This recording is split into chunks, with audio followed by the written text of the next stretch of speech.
خوشبوئیں نکلنی شروع ہو گئی، میرے مرنے پہ ہر سو شور مچ جائے گا، دیکھو گے کہنے الوداع سرکار خود تشریف لائیں گے۔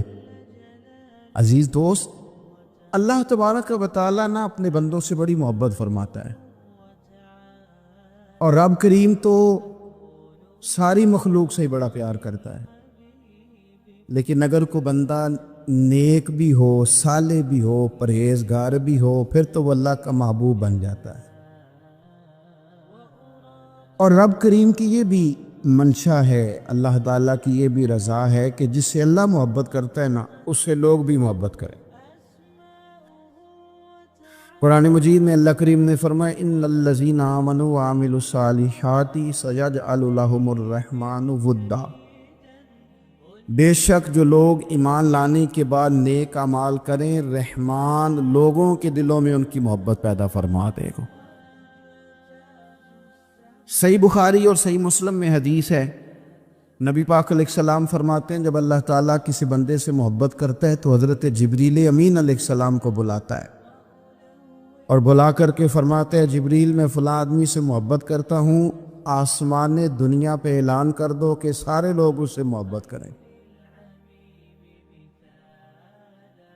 اور پھر فرماتے ہیں کہ اے جبریل امین علیہ السلام، آپ دنیا میں لوگوں کے دلوں میں یہ بات ڈال دیں کہ اللہ فلاں آدمی سے پیار کرتا ہے، لہذا سارے اس سے محبت کریں۔ صالحین کا پیار دین کا بہت بڑا حسن ہے۔ بخاری میں، مسلم میں، کتب احادیث میں ایک پورا باب ہے کہ کسی سے محبت کرو تو اللہ کی رضا کے لیے، اور کسی سے بغض رکھو تو اللہ کی رضا۔ پورا باب ہے، ایک دو حدیث نہیں۔ حضور نے فرمایا جس سے تم محبت کرو نا اللہ کی رضا کے لیے، اسے بتاؤ بھی کہ مجھے آپ سے محبت ہے، اسے بتاؤ بھی، تاکہ وہ بھی آپ کے لیے اچھے جذبہ۔ محبت جو ہوتی ہے یہ اظہار کی محتاج تو نہیں ہوتی، لیکن محبت میں اظہار ضرور ہوتا ہے، محتاج تو نہیں، لیکن ہر چیز دل میں رکھنے کی نہیں ہوتی، کچھ زبان سے کہنے کی بھی ہوتی ہے، کچھ کہنے کی چیزیں بھی ہوتی ہیں، اور وہ کہہ بھی دینی چاہیے، لیکن اتنی ہی کہنی چاہیے جتنی ضرورت ہو، 2 4 5 قدم آگے بڑھ کے نہیں۔ اس میں بھی تکلف آ جاتا ہے، تصنع آ جاتی ہے، بناوٹ آ جاتی ہے۔ فرمایا حضور مجھے اللہ کی قسم مجھے آپ سے پیار ہے۔ تو حضرت معاذ بن جبل مسکرائے اور مسکرا کے فرمانے لگے کیا کہا تم نے؟ کہا حضور اللہ کی قسم آپ سے پیار ہے۔ فرمایا پھر سوچ کے کہیے۔ کہا اللہ کی قسم آپ سے پیار ہے۔ فرماتے انہوں نے نا میرا کپڑا پکڑ کے مجھے کھینچا اور قریب کر کے کہنے لگے سن، پھر میں نے نبی پاک سے سنا ہے جو 2 بندے رب کی رضا کے لیے آپس میں محبت کرے، اللہ کی محبت ان کے لیے واجب ہو جاتی ہے، پھر اللہ ان سے پیار کرتا۔ اگر وہ اللہ کی رضا کے لیے محبت کرے۔ ہماری محبتوں میں نا دنیاوی اغراض بڑھے، ہوئے ہر دعوت صرف اسی لیے ہوتی ہے کہ وہ بندہ بلاؤ جو میرے کام آئے گا، ہر تحفہ اس لیے آگے کی طرف روانہ کیا جاتا ہے کہ اس شخص کو بلاؤ جو کل میرے کام آئے گا۔ عزیز بھائی، اللہ کے نیک بندے سے اللہ کا بندہ سمجھ کے پیار کرے، اور اللہ کا نیک بندہ سمجھ کے اس کے ساتھ فوٹو آنا ضروری نہیں، اس کے ساتھ پیار ہونا ضروری ہے۔ اور اگر محبت اخلاص والی ہو، پیار والی ہو، عقیدت والی ہو، تو حضرت ابو ذر غفاری نے تو کہا تھا یا رسول اللہ اگر بندہ کسی نیک بندے سے پیار کرے، نہ اس سے مل سکے، نہ اس طرح کے کام کر سکے، پھر بھی کوئی نتیجہ نکلے گا؟ تو حضور نے فرمایا پیار خالص کرے، اللہ قیامت کے دن دونوں کو جمع فرما دے گا۔ جو جس سے محبت کرے گا صبح قیامت اسی کے ساتھ ہوگا۔ شاید اسی لیے کسی پنجابی کے شاعر نے کہا تھا کہ اسان جے ہاں گناہیاں دا جدوں اعمال نامہ فرول ہوئے، ذرے ذرے نے سامنے آ جانے، جو منہ تھی بولیا بول ہوئے، اساں بھی کول حضور دے بیٹھ رہنے، لکھ عمل ترکڑی تول ہوئے، ادو کولوں کی رب نے حساب لینا جڑا بیٹھا ہی محمد دے کول ہو۔ تو اللہ کے بندوں سے اللہ کی رضا کے لیے پیار کریں، اس میں للہیت پائی جائے، للہیت۔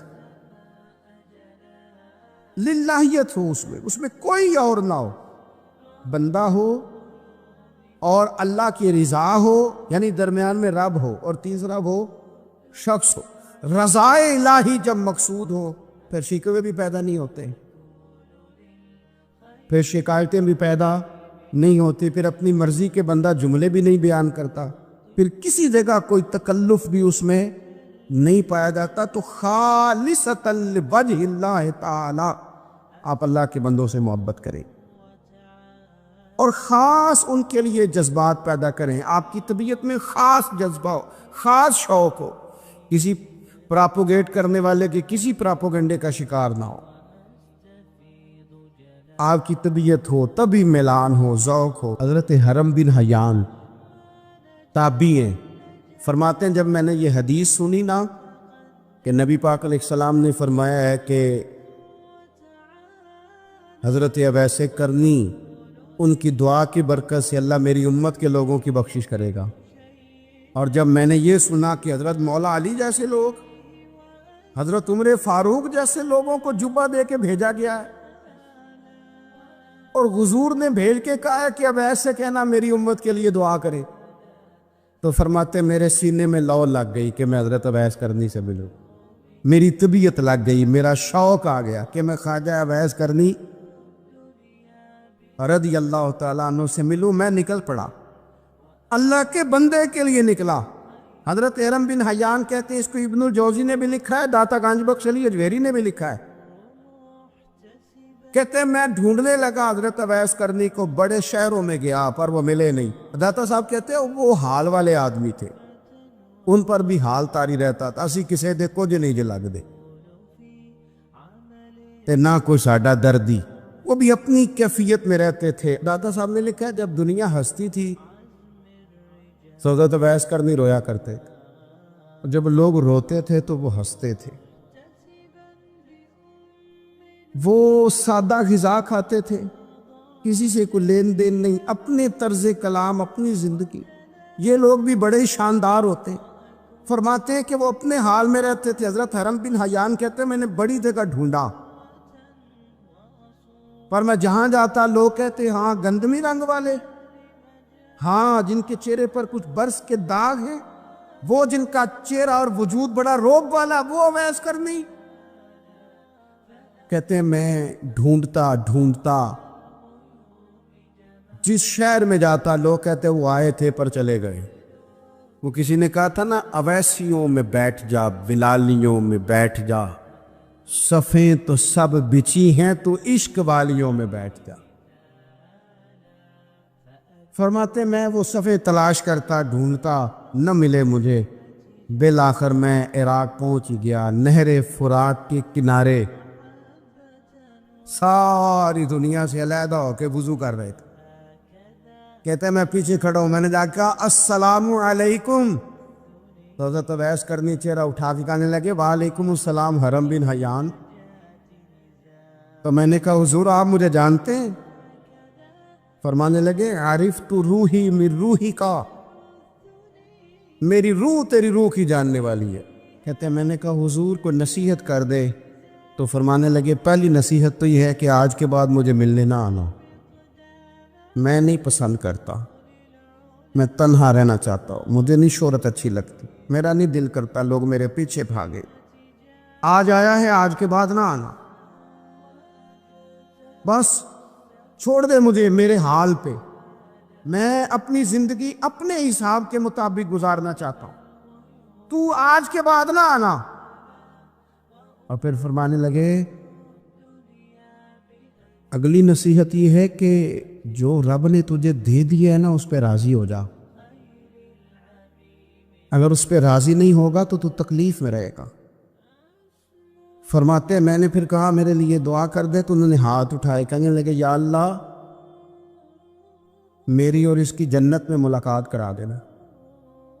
انہوں نے چہرے پہ ہاتھ پھیرے اور فرمانے لگے اب تو جا، میں کوشش کروں گا تجھے دعاؤں میں یاد رکھوں، تو بھی کوشش کرنا مجھے دعا میں یاد رکھنا۔ فرماتے ہیں یہ کہتے کہتے نا وہ رستہ بدل گئے، اور گلی کا کونا وہ جب مڑے تو پھر میں ڈھونڈتا رہا، دوبارہ زندگی بھر ملے نہیں، لیکن میرا پیار سچا تھا۔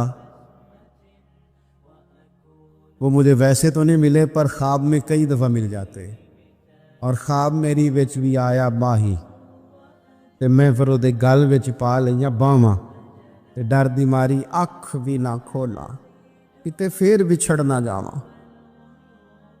فرماتے مجھے محبت ہو گئی، خواب میں زیارت ہو جاتی۔ اب ہوتا یہ ہے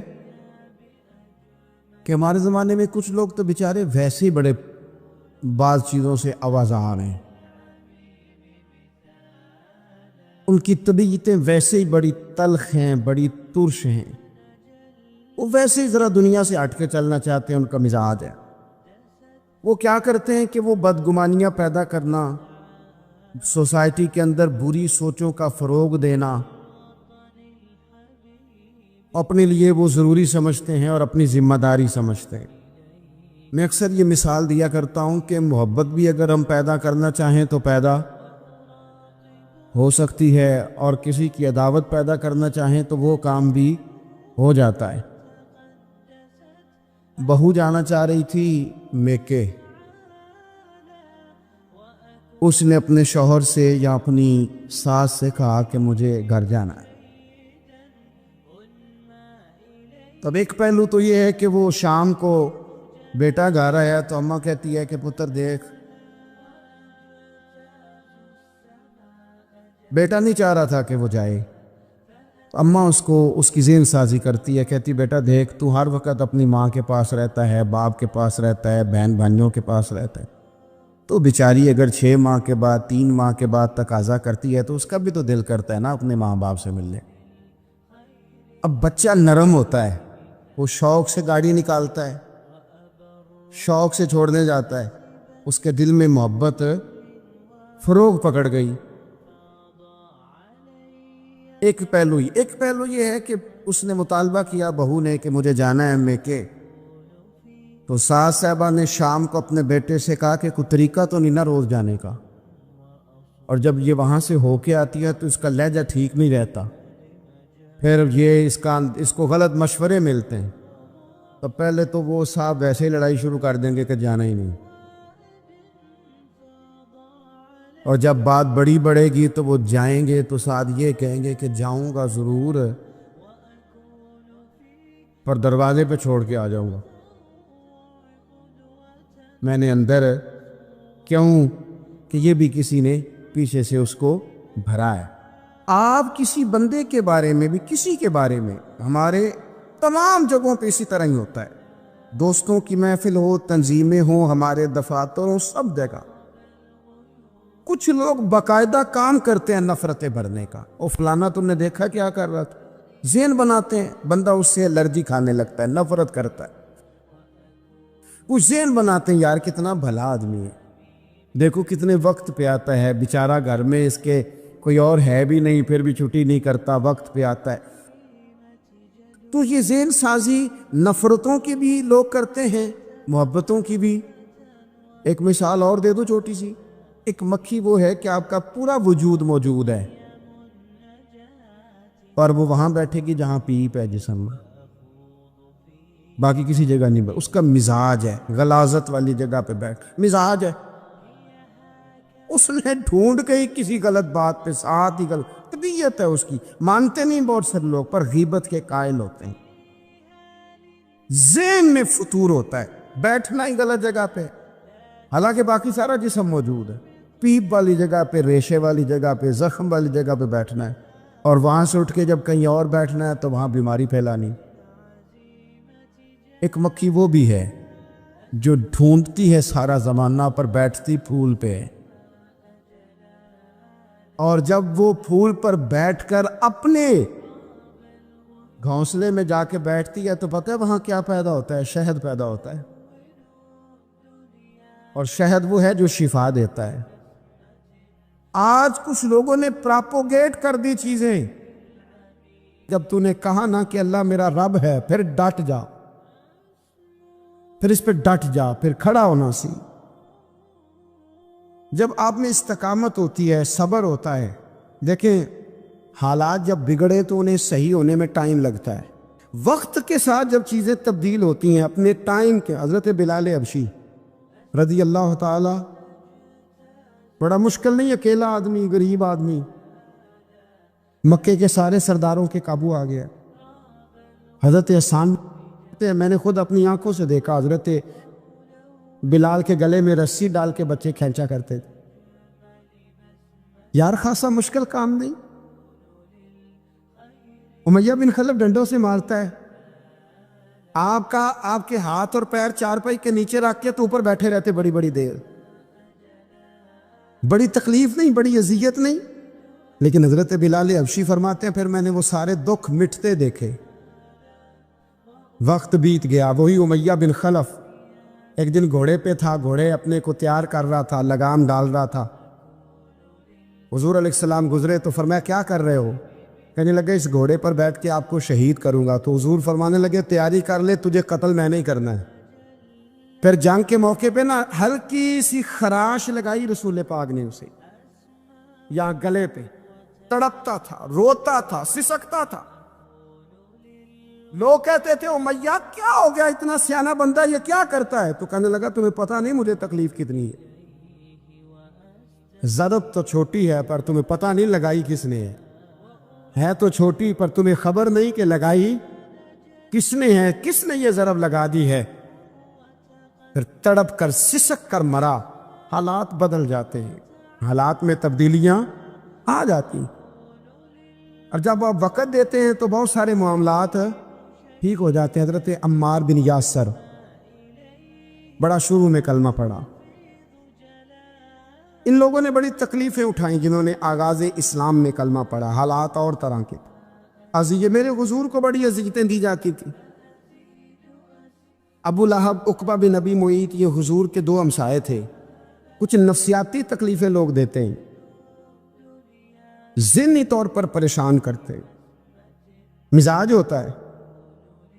وہ دونوں کیا کرتے تھے، وہ سارا اپنے گھر کا کوڑا کرکٹ لا کے حضور کے دروازے پر پھینک جاتے۔ نبی کریم صلی اللہ تعالی وسلم فرماتے تھے کیا خوبصورت حق ہمسائیگی ادا کرتے ہو، کیا اچھا تم حق ہمسائیگی، اور دونوں طرف کے ہمسائے تکلیف دیتے، اذیت دیتے، حضور کو پریشان کرتے۔